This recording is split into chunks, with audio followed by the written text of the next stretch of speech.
এটা GISS second practical যেটা আমাদেরকে করতে দিছে। আমি সব ফাইল এখানে ল্যাব 2-তে সেভ করে রাখছি স্যারের হ্যান্ড আউট থেকে মেনলি।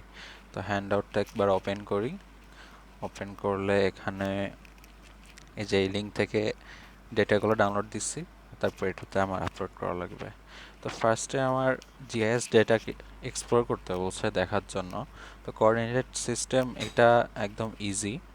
তো ফার্স্টে ArcGIS ওপেন করতে হবে।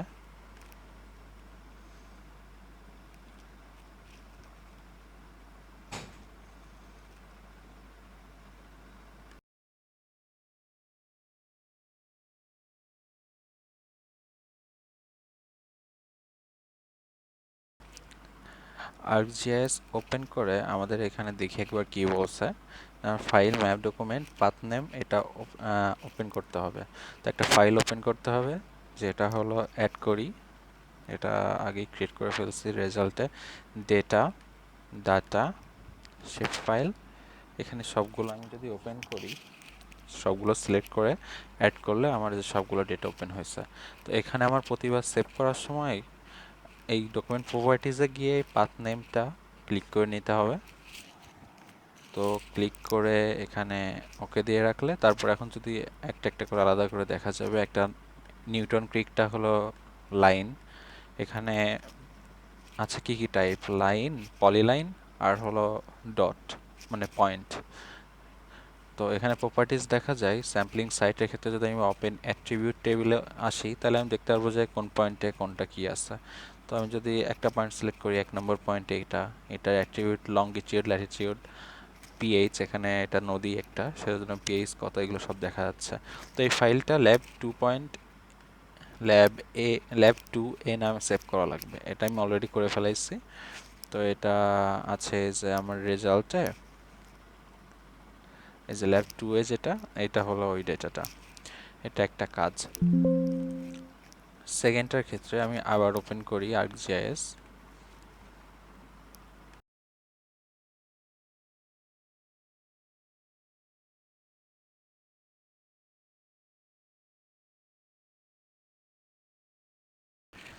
এবার আমি পয়েন্ট, লাইন এবং পলিলাইন ফাইল করব, মানে নিজে বানাবো। সেক্ষেত্রে আমার ফার্স্টে এখানে আছে কি, এটা হলো আচ্ছা arc tool box, search, catalogue. ক্যাটালগে গিয়ে আমার একটা ফোল্ডার খুলবো যেটার নাম ভেক্টর ডাটা ডিজিটাইজিং, ওটা আগেই খুলে রাখছি। তো এখানে যদি আমি ক্লিক করি, তো আমার তো আগে থেকে ফাইল আমি করে ফেলছি। তো যদি না করতাম, তো আমি এখানে ভেক্টর ডাটা ডিজিটাইজিং একটা ফোল্ডার ক্রিয়েট করছি। এখানে আমার ফাইলগুলো থাকবে। তো আমি যদি এখন এটা আবার ওপেন করা লাগবে, কারণ আমি এগুলো এখান থেকে সরাই দিছি এখন।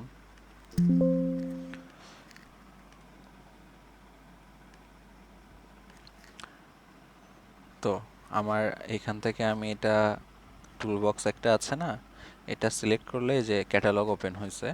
আমি এই ডিজিটাইজিংয়ে যেটা ক্রিয়েট করব, মানে একটা ফাইল ক্রিয়েট করব, শেপ ফাইলই হবে সবগুলো, কিন্তু শেপ কি type shape, point, line, polyline. তো আমি এটা সিলেক্ট করি, রাইট ক্লিক করলে নিউ একটা কি করব, আমি শেপ ফাইল ক্রিয়েট করব।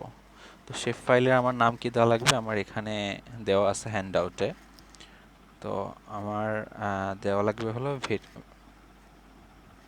পয়েন্ট ডেটা, কপি পেস্ট করে দিই একবারে। পয়েন্ট ডেটা, ফিচার টাইপ এটা পয়েন্ট হবে, আর আমার এখানে কোঅর্ডিনেট সিস্টেম ফিক্স করা লাগবে। তো আমি কোঅর্ডিনেট সিস্টেম সবসময় জিওগ্রাফিক জিসিএস, ওয়ার্ল্ড জিসিএস 1984 এটা সিলেক্ট করবো আর কি। ওয়ার্ল্ড জিসিএস 1984 ওকে দিলে তাহলে এখানে ওই স্পেশাল রেফারেন্সটা আসছে। তারপর ওকে দিলে আমার একটা ক্রিয়েট হবে এখন অটোমেটিক্যালি পয়েন্ট ডাটা। তো পয়েন্ট ডাটা যদি এখন ক্রিয়েট হয়েছে, আমি এখন এডিট করব এটাতে, মানে আমি এটা আঁকবো আর কি, পয়েন্ট ডাটাটা ক্রিয়েট করব। তো একটা ফাইল আগে ক্রিয়েট হয়েছে, তারপর আমি শেপগুলো আঁকতে পারবো। তো এখানে আমি গিয়ে যদি এডিট ফিচার্স স্টার্ট এডিটিং দিই, তাহলে আমি এডিট করতে পারবো। তো সেক্ষেত্রে আমার ক্রিয়েট ফিচার্স দিলে আমি আঁকতে পারবো আর কি। তাহলে আমি পয়েন্ট ডেটা নিব, আর আমার কনস্ট্রাকশন টুল হলো পয়েন্ট। তাহলে আমি এখন যদি ক্লিক করি, তাহলে আমার পয়েন্ট ক্রিয়েট হবে অটোমেটিক্যালি। এই যে হলো। আর এডিটরে গিয়ে আমার স্টপ এডিটিং করলে আমি এটা সেভ করতে চাই। সেভ হয়েছে, যে আমার পয়েন্টগুলো ক্রিয়েট হয়েছে। আমি যদি এখন এটার ফোল্ডার দেখি অ্যাট্রিবিউট টেবিলে, তাহলে দেখবো যে এখানে জাস্ট 5টা ক্রিয়েট হয়েছে, কিন্তু কোনো আর কিছু নাই এক্সট্রা ডেটা টেবিলে। মানে এটার কোনো অ্যাট্রিবিউটস আমরা অ্যাড করি নাই। তো আমরা এটার অ্যাট্রিবিউটস অ্যাড করতে পারি। আমাদের এখানে বলে দিছে 5টা অ্যাট্রিবিউটস দিতে। সেক্ষেত্রে আমরা এই যে পয়েন্ট ফিচারে যেগুলো অ্যাড করব সেটা হলো, আচ্ছা এখানে গিয়ে এডিট ফিচার্স স্টার্ট এডিটিং দেখি আরেকবার, এখানে দেখে নিই। তো ক্রিয়েট ফিচার্স এডিটর বার। আচ্ছা, তো আমি এখানে গিয়ে ফোল্ডারটা ওপেন করে আমি যদি এখন অ্যাড ফিল্ড দেই, তাহলে আমি ফিল্ড অ্যাড করতে পারবো। তো আমি ফার্স্টে কি ফিল্ড অ্যাড করব? এখানে আমার ফার্স্টে হলো স্টেশন নামে একটা ফিল্ড অ্যাড করব। স্টেশন, এটা কি হবে? স্টেশন তো আমাদের টেক্সট, আর আমার এখানে লেন্থ 50 দেওয়া। 50 লেন্থ আমার লাগবে না, ছোট নাম হবে, তো আমরা 20 দেই। আমি আরেকটা ফিল্ড ক্রিয়েট করব, মানে কলাম। সেক্ষেত্রে আমি অ্যাড ফিল্ড দেই। এই কলামের নামটা কি দেব? এই কলামের নাম দিব হলো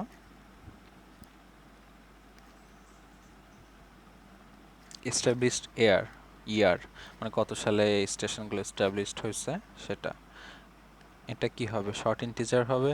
আর আমার তো 1995 এরকম, তাহলে 4টা লাগে, একটা বেশি দিই 5টা। তো আমার এটা ক্রিয়েট করছে, কিন্তু এখানে কিন্তু আমরা কোনো ডাটা ইনপুট করতে পারতেছে না। এখন আমার ইনপুট করতে গেলে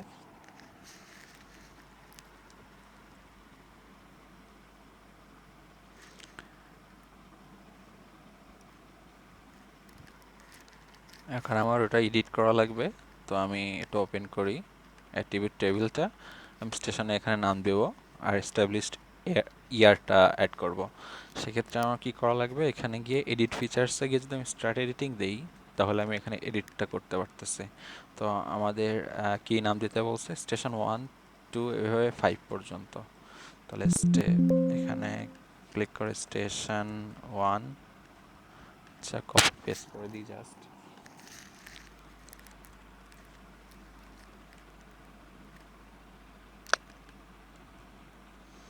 2 3 4 5, আর ইয়ার আমি একটা দিয়ে দিই।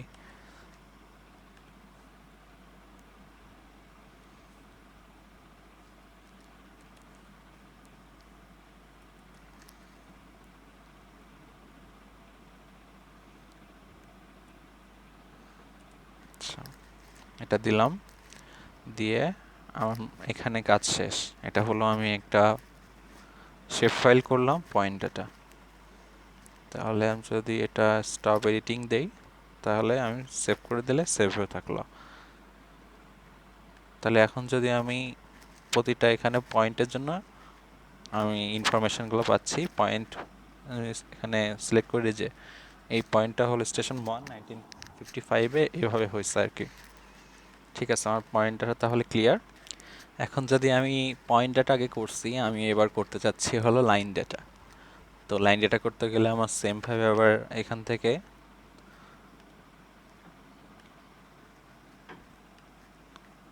এটা সিলেক্ট রাইট ক্লিক করলে আমি নিউ শেপ ফাইল থেকে আমি এখন কি ক্রিয়েট করব? আমি ক্রিয়েট করব হলো লাইন ডেটা। এটা পলিলাইন হবে, আর পলিগন দিলে তখন তো ওটা হলো এরিয়া হবে। আমার সেম ভাবে স্পেশাল রেফারেন্সটাও চেঞ্জ করে ওয়ার্ল্ড রেফারেন্সে দিব, সেটা হলো WGS 1984 করে আমি ওকে দিয়ে রাখলাম। আচ্ছা, তাহলে আমার একটা লাইন ডেটা ক্রিয়েট হয়েছে এই যে এখানে। এখানে আমি এখন আগের মতো সেম প্রসিজিওরে কাজ করব, তো আমি জাস্ট করে যাচ্ছি, আর বলার কিছু তো নাই এখানে আর কি।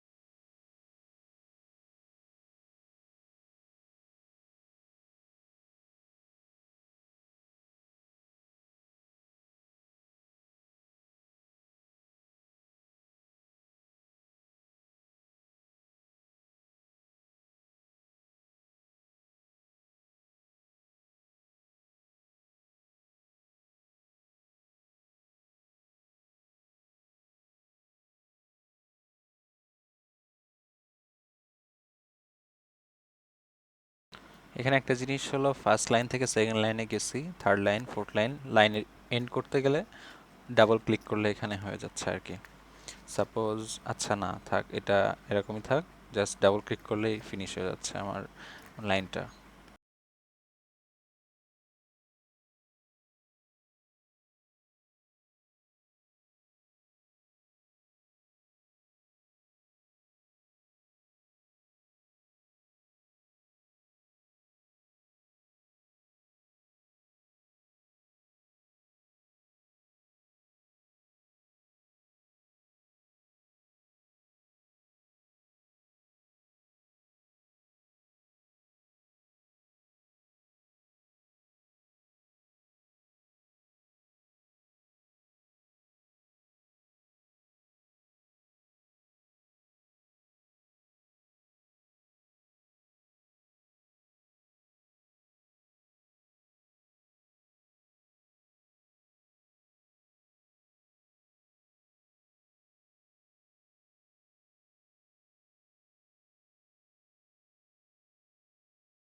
এখানে সবসময় ফার্স্ট এডে করে করে ফেলা উচিত, যে রিলেটিভ পাথ নেম যাতে সেম থাকে সবসময়, এটা টিক টিক দিয়ে রাখতে হবে আর কি।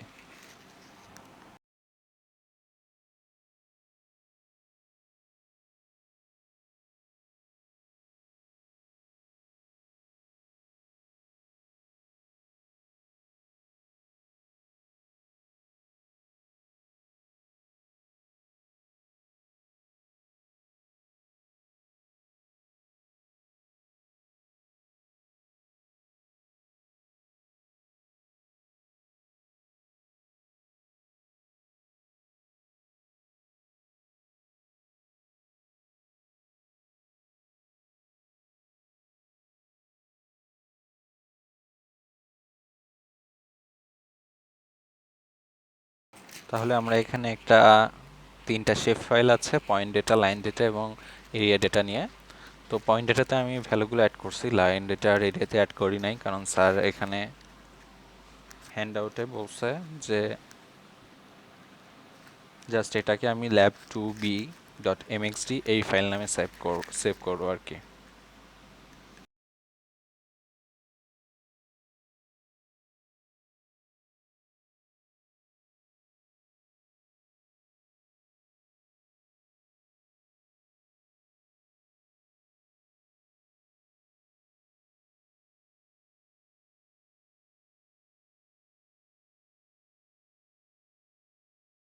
তো এখানে আমাদের শেপ ফাইল কিভাবে ক্রিয়েট করে আমরা সেটা দেখছি। আর ফার্স্টে হলো আমরা শেপ ফাইল একটা ওপেন করে অ্যাট্রিবিউটসগুলো চেক করতে পারছি। এরপরে আমরা এক্সেল ফাইল থেকে ডেটাগুলো কিভাবে ইনপুট দিতে পারি সেটা দেখব, কারণ এখানে আমি যখন এইগুলা করছি, পয়েন্ট ডেটাগুলো দিছিলাম, তখন এখানে এই যে নিচে ডেসিমেল ডিগ্রিতে দেখায়। তো আমার যদি হিউজ এরিয়া নিয়ে জায়গা নিয়ে লাগে, তখন তো আমি বারবার এরকম ম্যানুয়ালি দেখে দেখে বের করতে পারবো না যে আমার এত ডেসিমেল ডিগ্রিতে লাগবে, এত ডিগ্রিতে লাগবে। সেজন্য আমরা এক্সেল ফাইল থেকে বড় ডাটাগুলো অ্যাড করতে পারবো।